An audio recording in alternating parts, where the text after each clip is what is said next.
Yo, what's up, YouTube? This is your boy Alex, and today is Saturday. So I'm gonna do part two of the video, but I'm gonna meet my friend in about 45 minutes, and then I'm gonna get on to part two of that video. But this is a video in the meantime. I did promise two videos on a Saturday. This is just for until I get to meet my best friend, and then we're going to start that other video. And then the business video, it'll get filmed on location, but it won't get released until like Sunday or Monday morning. You know, maybe Tuesday. I want at least a day or 2 days of rest.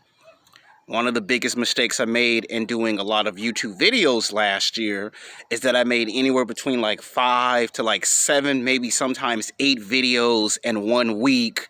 And my producers told me that was way too many YouTube videos to make. So to prevent from making the same mistake again, you might get maybe 2, 3 videos in 1 week.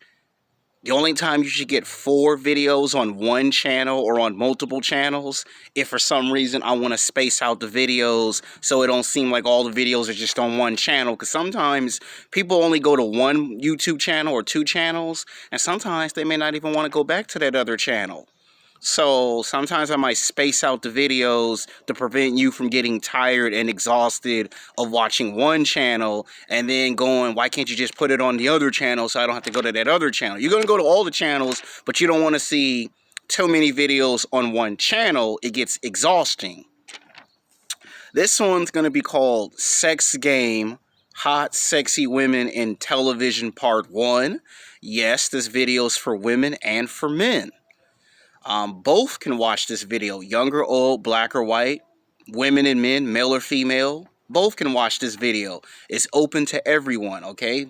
If you're a woman, you're a man, you're from the age of 18 to 25, you're from the ages of 25, 35, you're 40, you're 45, you can watch this video. All right, this is going to be celebrating the most beautiful, physically, sexually attractive women in television from the 1990s, the 2000s, the mid-2000s. And keep in mind, this is only just part 1 of the video. If it's very well received, you already know what it is. If part 1 is very good, I come back with a part 2. Part 2 is good, I come back with a part 3. This is going to be talking about women's great accomplishments in television. We always talk about men's accomplishments in television and film, but we don't talk about women's accomplishments enough in television and film. So this will be in television, and then we'll come back with film maybe at a later date. Coming in at number 10 is Amy Jo Johnson. Now, she was the All-American It Girl in the 1990s. If you ever seen the 1990s television show Mighty Morphin Power Rangers, she was on there for 3 seasons as Kimberly Hart, the Pink Ranger.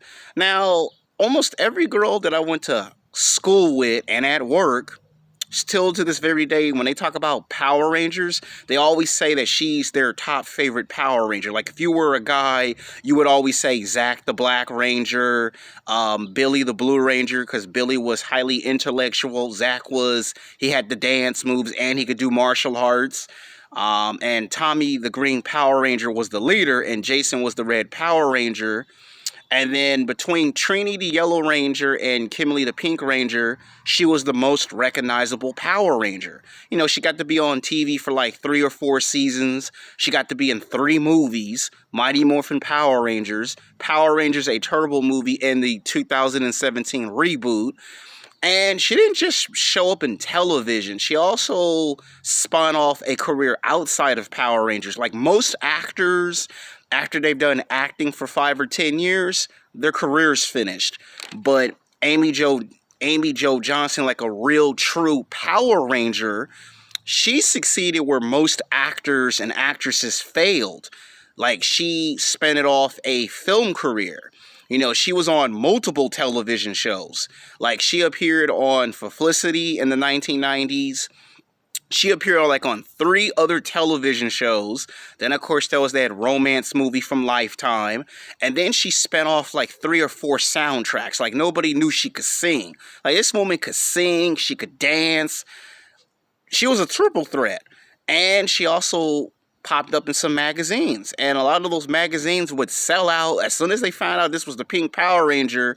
And she was getting hit on by guys that didn't even watch Power Rangers. A lot of big name actors in the 90s that didn't even watch the Power Rangers television show. As soon as they found out that she was in these movies, all of a sudden she got a lot of attention.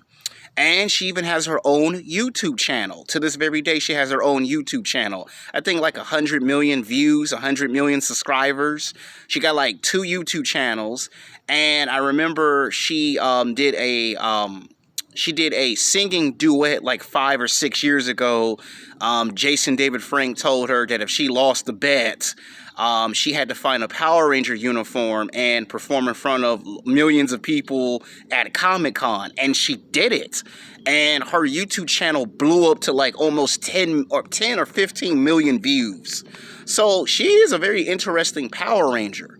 You know, and I remember my best friend started buying the action figures, and I remember he told me he went to the toy store and he couldn't even find the pink Power Ranger action figure because it sold out.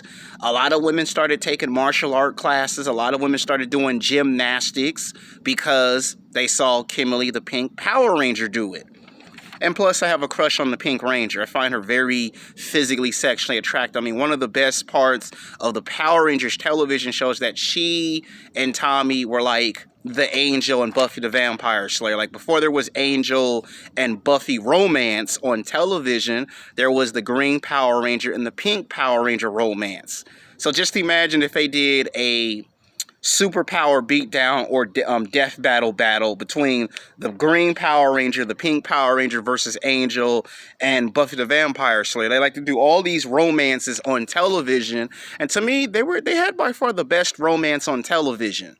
A lot of guys would pretend they were the Green Power Ranger or the White Ranger, and they pretend that their girlfriend was Kimberly the Pink Power Ranger.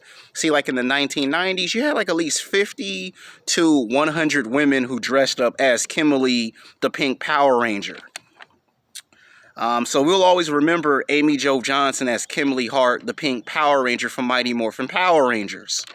Coming in at number 9 is Willa Holland. Sorry if I mispronounced her last name. If anybody reminds me of Amy Jo Johnson, it's her. We all know her very well as Thea Queen from the television show Arrow. Now, she was on television for like 8 years. She was in all 8 seasons of Arrow. She appeared in 2 or 3 seasons of Legends of Tomorrow. And she even appeared in maybe 2 or 3 seasons of The Flash. So she actually appeared in 3 television shows. And it was nice to see her character go from being the baby sister of Oliver Queen and the daughter of Malcolm Merlyn to becoming the Red Arrow. So her character came full circle. You know, some of the best parts of season 3 and season 4 of Arrow was actually Thea Queen. It wasn't necessarily, you know, Roy or John Diggle. Some of the best parts were actually her story. You know, the fact that they made her one of the main characters, and her character was taken serious because her character got more of a push than all the other characters did on television. Like in the first 2 seasons, they made her go from being this victim to this hardcore badass that don't take no crap from no man or no woman. And the fact that she was real good in season 3 and season 4, she was portrayed very strong as a powerful female character. You know, she could hold her own with any character or any actor on television. And I would like to see what they do with her character now that the TV show is over. Hopefully they continue to bring her character full circle. You know, it was nice to see her in season 8. You know, the character came full circle, and it'd be nice to see what else she's going to bring to that approach, because she is going to come back in the future, whether it's in flashbacks, whether it's on another spinoff of the Arrowverse. You know, she's a very interesting actress who puts her heart and soul into the character that she plays. Coming in at number 8 is Sonia Martin Green. We all should know her very well. She was on at least 2 or 3 seasons of The Walking Dead. You know, and then of course she got her own television show called Star Trek Discovery, which now has currently 3 seasons. You know, this black woman is mixed, and I do find her very physically, sexually attractive, and she do remind me of one girl that I went to work with. I can't say her name because all these YouTube videos go viral and I do not have permission to mention anybody's name. And I don't want to get in trouble by my parents, and I don't want to get in trouble by YouTube because YouTube made some very new rules. No mentioning anybody's first and last name because that's how your channel can get shut down and terminated. And we're not trying to get no channels terminated, but she do remind me of a co-worker that I used to work at a store a long time ago. That demeanor, that sassiness, that sexiness, that hardcore edge that she brings to her character in The Walking Dead. And she took some of that into Star Trek Discovery Season 1 and Season 2. The show's doing very successful because it's been green-lighted for a Season 3 and a Season 4. And it's got some of the biggest ratings if you watch it on CBS Network. It's a very good Star Trek television spinoff. Some people like the show, some people don't like the show. I actually think the show's pretty good. I will eventually work my way up to watching the first 2 seasons before watching Season 3 of Star Trek Discovery. I think she's got a bright future. It's nice to see a black woman as the main character on a Star Trek sci-fi television show. So sky's the limit for her. You know, she went from The Walking Dead to Star Trek Discovery. It doesn't get no bigger and better than that in your career. And she's a good representation for African-American black women because now they have someone to identify with on television. Coming in at number 7 is going to be Nathalie. She's also African-American, but she's from the United Kingdom, and you've seen her in at least 4 seasons of Game of Thrones. Yeah, the television show ran for 8 seasons. She was only on there for like 2 to 3, maybe 4 seasons of Game of Thrones. And I find her very physically, sexually attractive, but she hit it really big with a big-time movie franchise. Perhaps all of you have heard of it, Fast and Furious. She's been in the last 3 or 4 Fast and Furious films as the legendary computer hacker. If you've seen Fast 5, Fast 6, and Fast 7, she's been in those films. She's been in the last 4 films, and her career is just getting bigger and bigger and bigger. You know, sky's the limit for her too.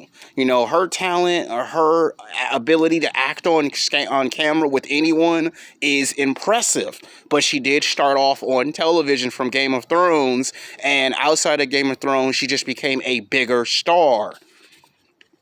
Coming in at number 6 is China Ann Mcclain. She was the main character for like at least 3 seasons of the television show called Black Lightning, you know, where she played the daughter of Jefferson, better known as the main character. And she was the main character, and she was probably the best parts of seasons 1, 2, and 3. Once she discovered that she had the same superpowers like her father did, and she took over the mantle and started fighting the same supervillains. It would have been nice if her character could have been crossed over into Legends of Tomorrow or Flash or Arrow. It would have been nice if her character could have at least been in the crossover. Now, whatever she does outside of the TV show, I will 100% support that. Again, this is an African-American black woman that you got to show a lot of respect and a lot of credit to because she broke a lot of barriers. You know, she broke a lot of barriers. Her character was being taken very serious. In fact, a lot of people were starting to like her character a lot more than the actual Black Lightning character. You know, one is she was in athletic shape. She's much younger. And a lot of men find her very physically, sexually attractive, and so do I. All right, coming in at number 5 is Anna Paquin. Sorry if I butchered her last name, but you remember her in the late 90s, early 2000s. She did some commercials. She did some modeling. She popped up in some romantic movies, low-budget movies and television shows. And then she hit it big with a movie called X-Men as Rogue. Then she was in X-Men 2, X-Men 3. And then her career really took off with a television show called True Blood as Sookie Stackhouse. And she was on that show for 7 seasons, and you do know that the actual main character of that was actually Sookie Stackhouse. You know, so that's why she's on this list. And what made her character different is that Rogue was like a girl that had the powers to absorb other mutants' abilities, and Sookie Stackhouse was like a telepath that could read people's minds. So it was good to see her play two different characters that we know very well. And outside of that, she's very nice to people. You know, she'll go to Comic-Con, take pictures with people, sign autographs. You know, she's a very super cool person to get to know. And now she's currently producing and writing. I mean, she's done some producing, she's done some writing. You know, she's in other movies, other television shows. And, you know, it would have been not, and I mean, she was in X-Men Future Days Past, but then it was in the deleted scene. So she did return back to the character of Rogue, but we do know her in True Blood too. All right, coming in at number 4 is Dobrev. Sorry if I butcher her last name. She was in a TV show called Vampire Diaries. One thing was that she got to play like 4 different characters in 2 television shows, Vampire Diaries and the originals. And if I started paying a whole lot of attention to Vampire Diaries, it's because I found this woman very physically, sexually attractive. You know, for her to play Catalina and Yelena, you know, incarnations of one girl, if you ever watched the television show Vampire Diaries, which ran for 8 seasons, they are currently going to bring the show back for a season 9. It could be streamed on service. But the best parts of that show was every character in the show was fascinated with her character. And she, outside of that, became a bigger star too. All right, coming in at number 3 is Jessica Park Kennedy. She was in some television shows. She did pop up in some TV shows, either Disney or Nickelodeon. And then she really took off in season 5 of the television show called The Flash as the daughter, Nora West Allen. And she was there for like 1 season. Now, she did show up in the last part of season 4, and then the whole story about her in season 5 was breathtaking. Basically, she's very physically, sexually attractive. She's an exotic beauty. She's mixed, but she's still a black woman. And I thought that whole television series of season 5 was the best one. For the first time, the main character wasn't the Flash. It was his daughter. Like, it wasn't his story. It was her story. And I think that was the best parts of season 5. Like, you get to see her dawn with his powers and him training her on how to control your powers and use them to fight bad, you know, to fight evil. And we got to see her make the sacrifice. Now, I do believe somewhere in season 7 or season 8 of The Flash, her character will come back again before the show's season's concluded. You know, but she has a bright future, and I have a feeling she's going to become by far one of the biggest breakout movie stars ever. You know, she's going to go from doing the Flash television show to doing a big budget movie. Give it about 2 or 3 years, she's going to have a bigger career than what she has on television currently. Coming in at number 2 is Cassidy. I've talked about her before. She's one of my favorite television actresses. She went from Gossip Girl to a TV show called The Arrow. And then she appeared on 3 different television shows simultaneously. You know, she had popped up on Legends of Tomorrow. She had popped up on multiple seasons of The Flash. Been on Arrow for 8 seasons. And they're going to make an Arrow spinoff called The Carries. And I can't wait to see what she brings to that approach. She's like the Selena Kyle Catwoman of television. Like, if there's Catwoman on the big screen, she is Catwoman on television. You know, they call her the Black Canary. And she's like the second version of the character, and she's done very good because fans seem to like her. You know, they like the actress, they like the character that plays that character, and she's very good because she's found ways to prove critics wrong. She's played multiple versions of the same character and 2 different television shows. You know, she played Black Siren, which was my most favorite version of the Black Canary. Then there was Earth X version, and then there was the Earth 2 version, and then there's Earth 1, Laurie Strode, Laura Lance. And basically all the characters are played by one actress. And she's very multi-talented to pull that off. So that's why she's at number 2. Coming in at number 1 is Emilia Clarke. We should all know her. We've seen her movies. But there is a television show that she was on for like almost forever. And every man in the world have seen this television show. Guys wish this was their wife, their girlfriend. Game of Thrones. You cannot deny that the best part of that whole entire television series run was seeing a woman with 3 dragons, sexy, hot as hell, and badass. I mean, that's what made me watch that television show. I mean, the fact that she would get people back and have a dragon go get someone was like, oh snap, that's the woman you don't want to play games with. That's the woman you don't want to mess with. People who had never saw the television show of Game of Thrones only tuned in to see her and those dragons. My dad started watching Game of Thrones around season 3 or season 4, and he was hooked. My mom watched the first 4 or 5 seasons of Game of Thrones.